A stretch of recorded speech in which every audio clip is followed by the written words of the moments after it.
Hello there guys, welcome to another of my videos. Just want to give you a bit more news regarding Jadon Sancho. So I think Jadon Sancho will officially be a Manchester United player on Friday, and Jadon Sancho is excited about coming to the football club.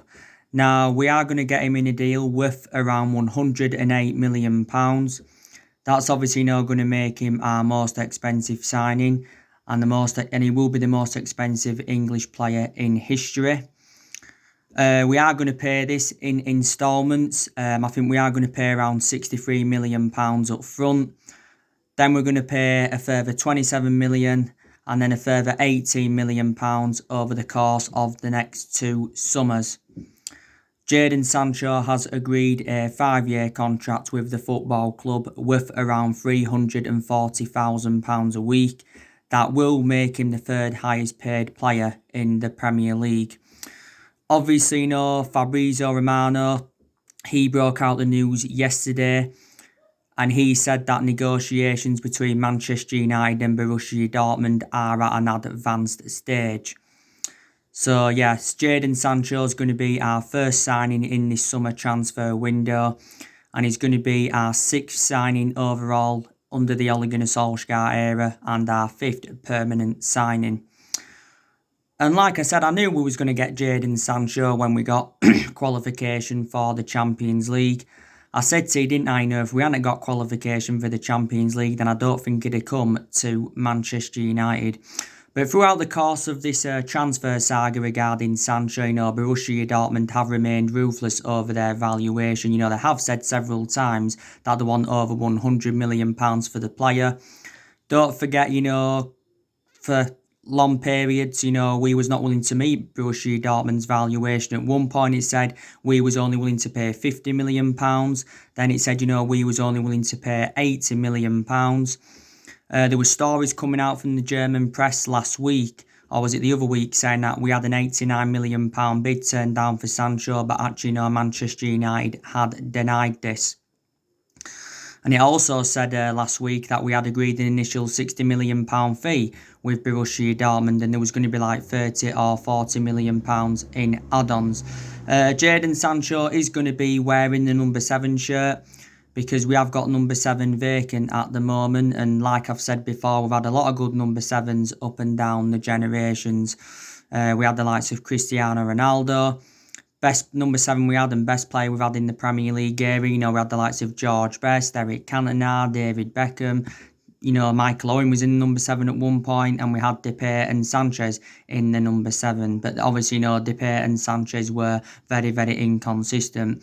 So it's beneficial, Jadon Sancho reuniting in the Premier League. I've got to be honest with you, I think Jadon Sancho's had 3 good years with Borussia Dortmund.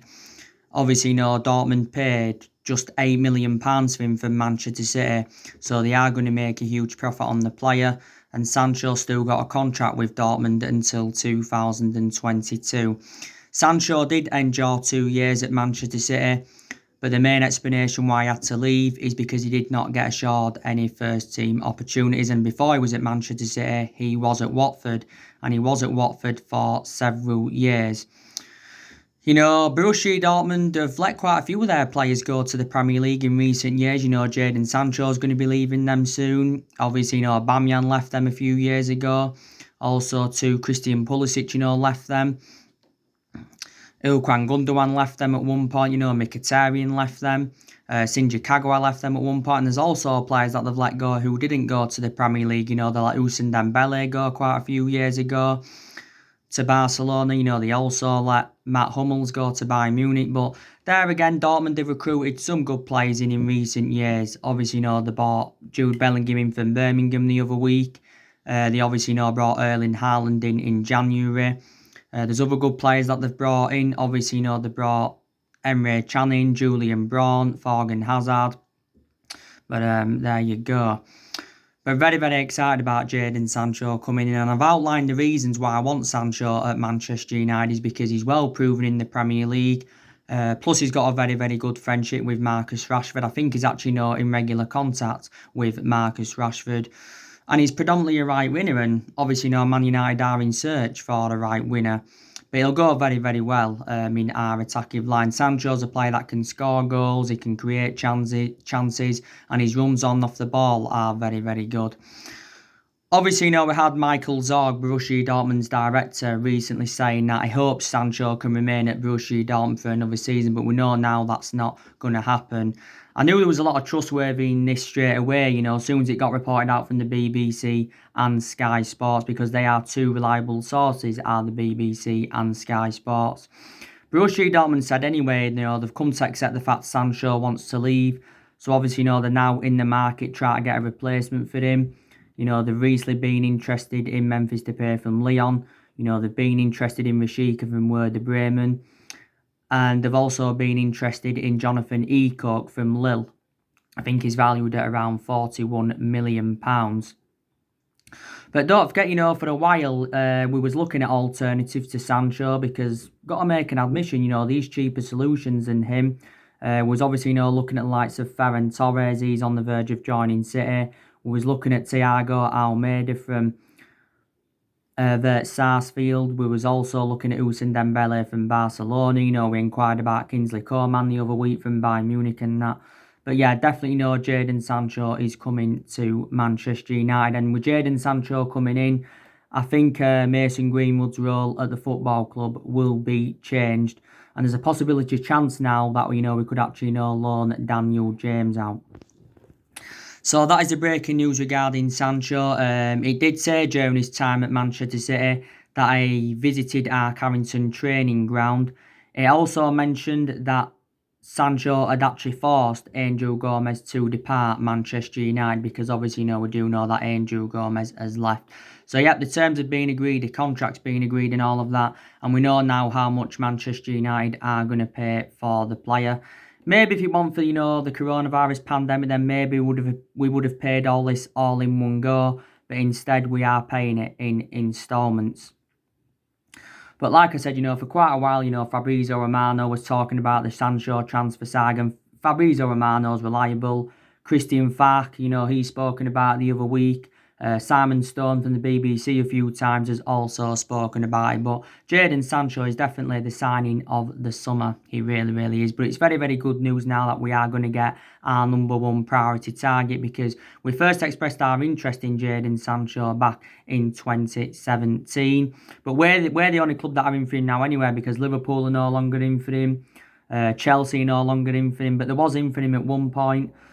There was obviously talks about him going back to Manchester City, but obviously, Pep Guardiola had distanced himself away from it.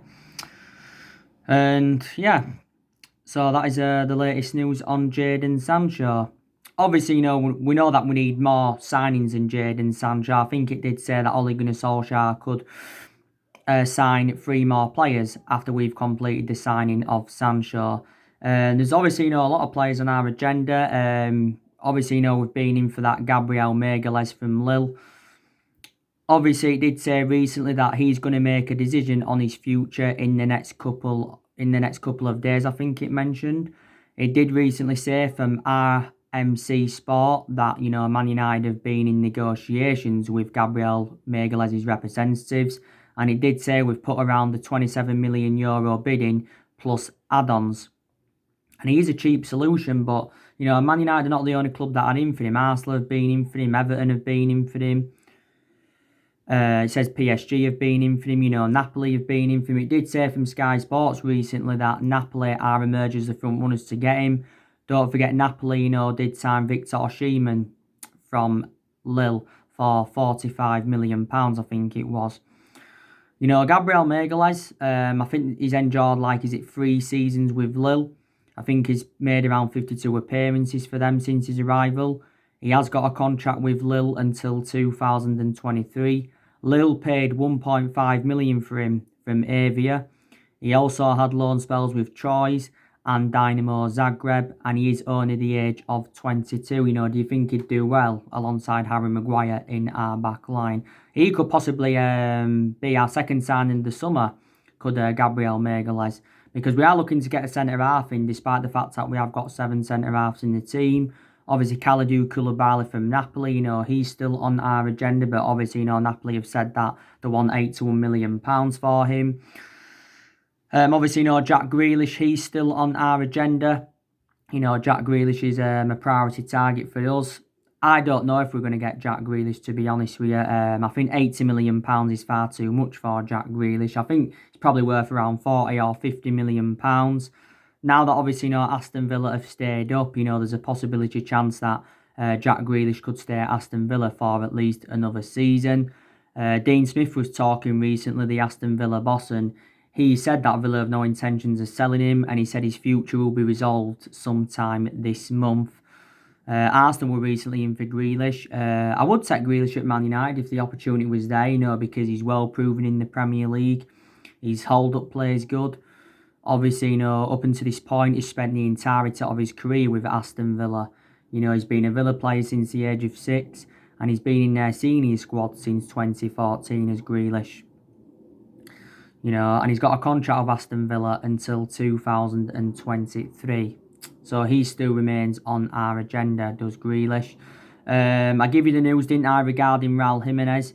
Was it last week? Because obviously, there was reports coming from the Portuguese press saying that allegedly Raul Jimenez was on his way to Manchester United because he said allegedly Wolves had found a replacement for Raul Jimenez. It said they had agreed to get Paulinho from Braga for around £27 million. George Mendes has been working with Wolves for a while now. He's been very, very close to Wolves, and he's been in the process of trying to get them a replacement for Jimenez. But he did recently say that Raul Jimenez's preference has been revealed, and he's happy to remain at Wolves. It would probably cost around 60 or 70 million pounds would Raul Jimenez if he was to get him on the board. I'd take Raul Jimenez at Man United. He's well proven in the Premier League, like I said. His hold-up play is very, very good, and he is a prolific goal scorer. I think he's Wolves' most expensive signing because Wolves paid £34 million for him last year. He was on loan with Wolves, but reflecting on what he did on his loan spell, Wolves obviously got him permanently. And he has got a contract with Wolves until 2023, and he is the age of 29, is Raul Jimenez. Before he was at Wolves, he was at Benfica, enjoyed a few years with them. Before he was at Benfica, he was at Atletico Madrid. And obviously, he began his career in America. He was in America's youth system, was Raul Jimenez. But obviously, Solskjaer's already outlined his plans for this summer transfer window. He outlined his plans after, we got qualification for the Champions League, and Solskjaer actually, instructed our board to go out there and get his preferred targets. And Solskjaer, did say, he wants to make at least 3 signings in this summer transfer window because obviously, he wants to overhaul the Manchester United squad. Obviously, at the start of Ole Gunnar Solskjaer's managerial tenure, he actually, did say, Solskjaer, that he wants to make around 9 signings at the club, and he agreed this with Mike Phelan. Got to say, though, since Solskjaer's come in, our recruitment has really, really improved.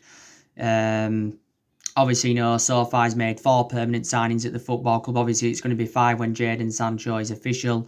But so far as it stands, he's spent just over £200 million at Manchester United. But this summer transfer window is Ole Gunnar Solskjaer's 4th transfer window as Manchester United manager. But he's got big decisions to make at Manchester United. Solskjaer isn't only focusing on the incomings, he's also focusing on the outgoings as well. Because like I said, we're going to get rid of at least 7 players in this summer transfer window. Obviously, we're looking to get rid of Phil Jones. I'm hopeful we can get rid of Rojo on a permanent transfer because he's out on loan at Estudiantes at the moment. Obviously, you know the news regarding Smalling. I did say I want Manchester United to get rid of Smalling permanently, but that's not going to happen. There's been stories coming out saying that Smalling will return to Manchester United this week after Roma have failed to extend his loan and he's been dropped out of Roma's Europa League games. I think he's done very, very well on his loan spell with Roma. Obviously, Roma did pay £2.7 million to get him on loan last summer. And I think we did say that we wanted around £18 million to let Smalling go permanently. Smalling did enjoy the good, he enjoyed a good 9 or 10 years at Man United. But yeah, looking likely, he is coming back. I think we did pay, around £12 million in from Fulham back in 2010. So he's coming back to Man United.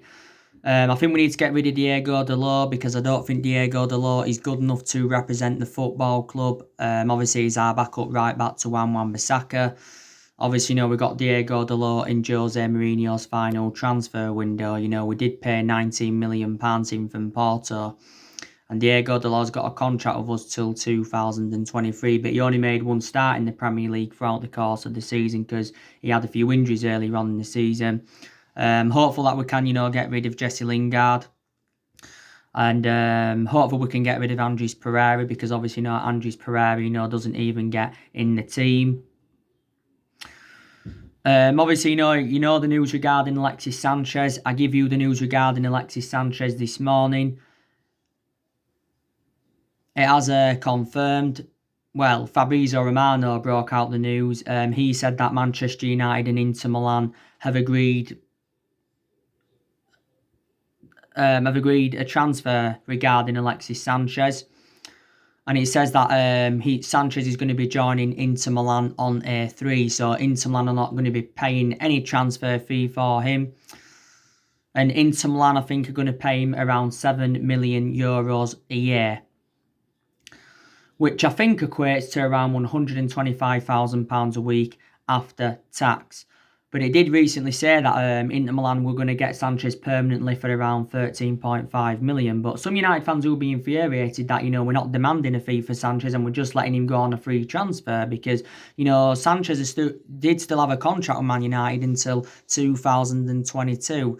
But throughout the course of Alexis Sanchez's loan at Inter Milan, we was still paying the vast majority of his wages. We were still paying Sanchez £300,000 a week, and Inter Milan were paying £150,000 a week. But I'm still glad we've got rid of him permanently because it frees up our wage bill completely.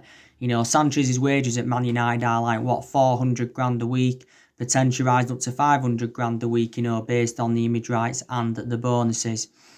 But he did join Inter Milan on a 10-month loan last summer. But to be fair, Sanchez has done well for Inter Milan recently. He was out with injury for a while. He had that dislocated ankle and he was out for a good 3 months. But I didn't want Sanchez back at Man United because obviously he wouldn't have got in the team anyway if he'd have come back. He'd have been a squad player. Plus Sanchez did endure a difficult 18 months with us.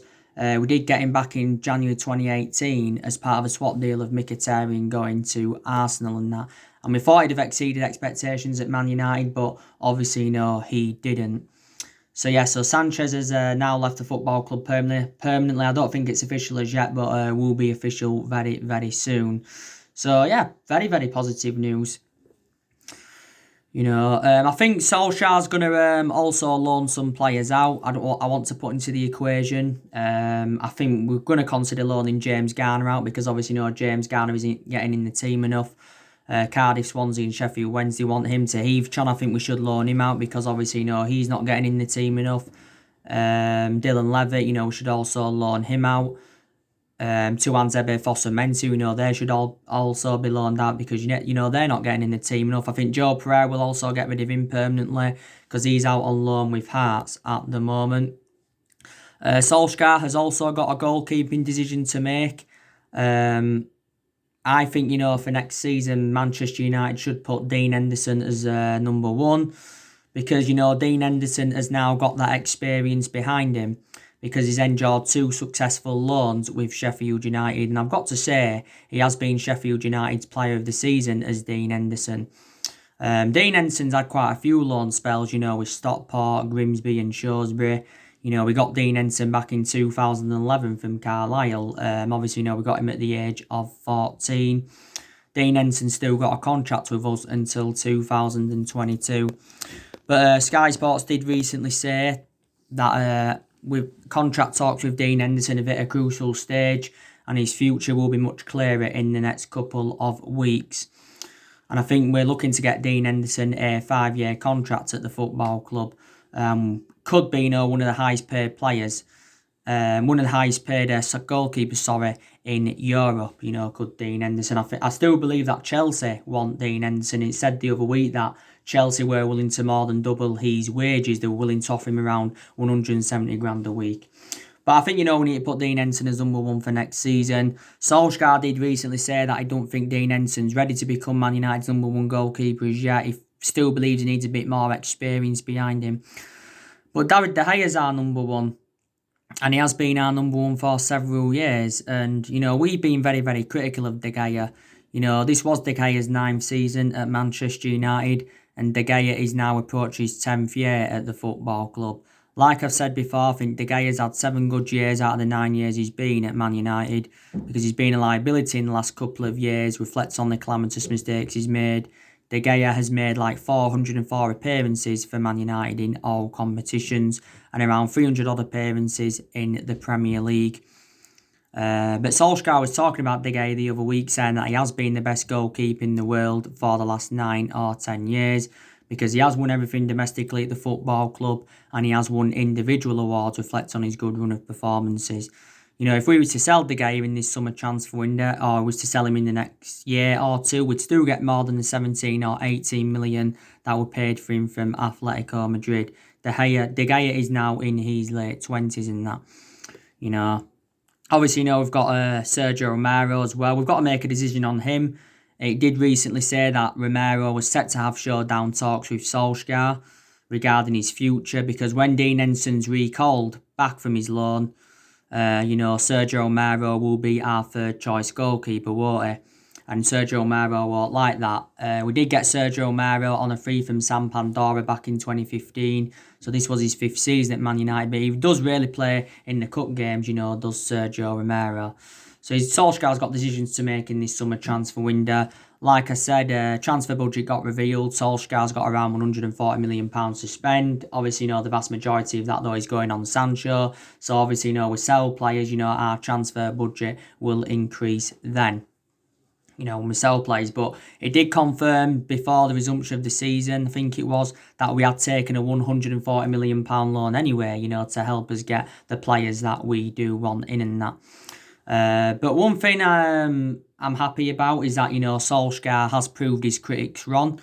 Because, like I said, I was very, very critical of Solskjaer earlier on in the season. And so too were a lot of Manchester United fans.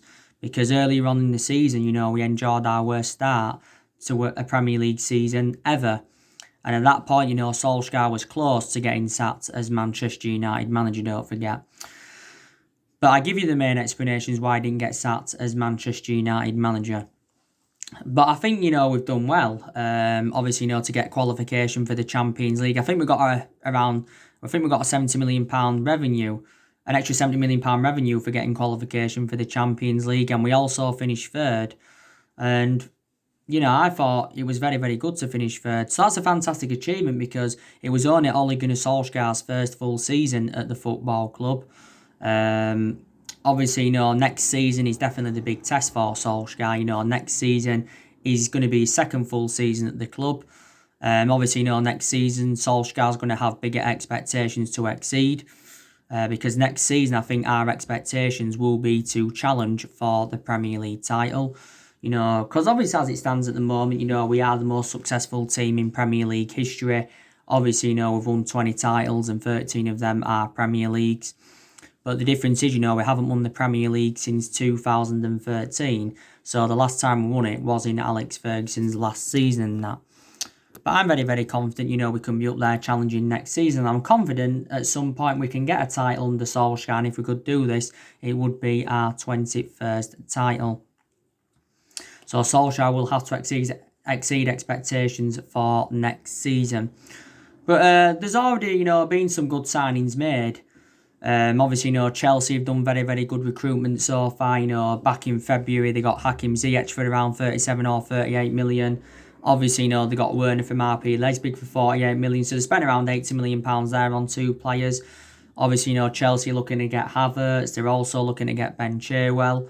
Chelsea could be now a shout for next season. City have done some good business so far. They've got Ake from Bournemouth for 41 million. He'll do well alongside Laporte in City's back line. I think they've got another player, and I think they've got Ferran Torres there. It's either official or they're close to getting Ferran Torres for around £27 million. City did get their 2-year Champions League ban overturned by yes, Arsenal, they want to do recruitment. Arsenal will be delighted that they've won their first trophy under Arteta because they did win the FA Cup. That's their 14th FA Cup. And they are the most successful team in FA Cup history, and it was their first trophy under Arteta. Also to Daniel Levy at Tottenham doesn't like to spend money, but Tottenham will want to do some recruitment. Are Leicester going to do any recruitment? Are they going to recruit Leicester? Liverpool will want to make one or two signings, to continue their dominance up and that. But I think the transfer windows now, has it been open a week or nearly a week? We do know next season does start on the 12th of September. We know that. But like I said, I'm beginning to believe now that Ole Gunnar Solskjaer is the right man for Manchester United. Obviously, my perceptions were different earlier on in the season. Like I said, we've seen an upturn in form since January, haven't we? Really, we're unbeaten in our last 14 Premier League games. Obviously, our last defeat in the Premier League was that 2-0 loss at home to Burnley. Don't forget as well, we did go on a 19-game unbeaten run in all competitions until Chelsea beating us in the FA Cup semi-finals. I was disappointed that I went out of the FA Cup because I wanted Man United to win the FA Cup, but we still did quite well, to progress to the semi-finals of the competition. But I've seen a hell of a lot of improvements since January. I think players have improved, especially the top players have improved under the Solskjaer era. Because obviously the top players endured a very, very difficult time under the Jose Mourinho era. Don't get me wrong though, there's still improvements needed at Man United. I think we need to keep the ball better. We need to be slightly more clinical in front of goal, but we'll be more clinical when Sancho comes in. I think we need to improve defensively. We need to be, quicker on the flanks. Again, we'll be quicker on the flanks when Sancho comes in. So there's still improvements needed at Man United. But, I think Solskjaer now knows his best 11 at the club. And he also knows his best formation. He made a lot of rotation throughout the course of the season, obviously reflects on the injuries that we had. But don't forget there was a period where Solskjaer went with the exact same team for 5 games in a row in the Premier League. And that's the first time we've done that since February 1993. So that's 27 years ago now, yeah. And for the vast majority of the season, Solskjaer went with the 4-2-3-1 formation. But, since Solskjaer got appointed in as Manchester United manager, more or less everybody's been given their chances to express themselves. And especially this season, I think Solskjaer has promoted the youth very, very well. He really, really has. So I've also, got to credit him for that. And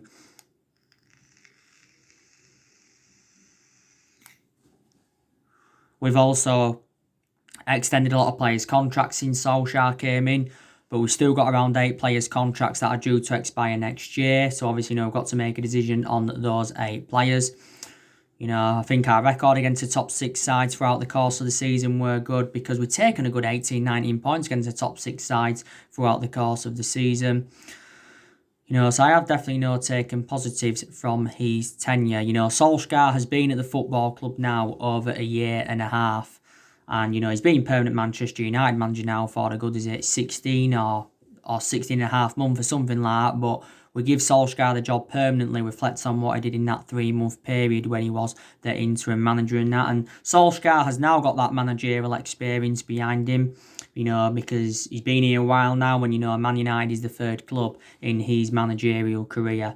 But Solskjaer knows he's got the backing of the board, he's got the backing of Woodward, and he's also got the backing of the Glazers in this summer transfer window and that. On my next video, I'll be giving you my reaction to Ole Gunnar Solskjaer's press conference ahead of our game against Lask tomorrow night in the last 16 of the Europa League second leg. I think he's done his press conference now, but I actually I haven't watched it. I just know that Solskjaer will be making a hell of a lot of changes. Obviously, we'll be giving the youngsters their opportunities. Obviously, we do play Copenhagen or Istanbul Başakşehir in the quarterfinals. And if we progress to the semi-finals of the Europa League, we will play either Wolves, Sevilla, Roma or Olympiacos. But we are the favourites to win the Europa League. I want us to win the Europa League because if we do, it will be our first trophy under Solskjaer. And it will be our first trophy in over 3 years. We are 5-0 up from the first leg against Lask. It was goals from Igalo, James, Mata, Greenwood and Pereira. So obviously, we are into the quarterfinals. We are unbeaten in our last 9 matches against Austrian clubs. I want to put into the equation, and we are unbeaten in our last 13 home games in the Europa League and that. But yeah. But Solskjaer, will make rotation, like I said, and he will rest several key players. We've obviously got some injuries. Tuanzebe won't be available. He's out until September. Phil Jones is out, like Solskjaer's confirmed, but he's close to returning. Luke Shaw, he's obviously been out of an ankle injury, so I don't see Luke Shaw obviously being involved. I think Solskjaer has named like a 30-man squad for the game tomorrow against Lask. So now we've just got to focus on the Europa League, But like I said, in the last 7 years, Man United have been playing catch. We've had different managers with different philosophies. We spent close to the, £1 billion range on players. And, we've been criticised, for overpaying for players as well in recent years. We've also got players on big contracts at the football club. But, we have been playing catch-up for so long. But like I said, over the years, there haven't only been problems, with the managers in that Man United have had, there's been a lot of problems with the club's ownership, the Glazers, there's been a lot of problems with Ed Woodward. There's also been a lot of problems, with the club's board and that. But yeah, and like I've said to you, we haven't dominated English football since the Alex Ferguson era. But like I said to you before, can Solskjaer be the next Alex Ferguson? And that is the question. So anyway, guys, that's everything to update today. Drop your comments, likes below on the channel. If you do, consider subscribe as always, and take care. God bless. See you all again very, very soon.